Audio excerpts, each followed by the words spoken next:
Hello guys, good afternoon. Nakikita nyo ba po yung maliit na sasakyan na yan guys? Lalapitan natin kung ano po yung laman yan. Sasakyan po siya kung titignan, pero ang laman yan ay nagtitinda po yan siya ng barbecue o yakitori kung tawagin dito sa Japan. Ayan. Ayan, diba? Sasakyan lang po yung gamit niya. Ayan po yung nakalagay yakitori.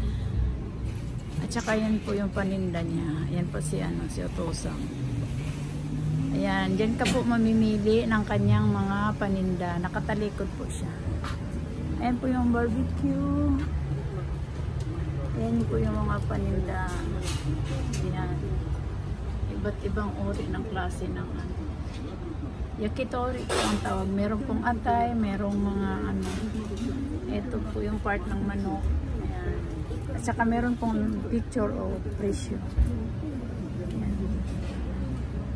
Ayan po. Tsaka meron na pong bibili. Ayan po guys. Ang cute diba? Kasi sasakyan siya kung titignan. Pero tindahan po siya. Ayan. Thank you for watching mga kainday. Maraming salamat.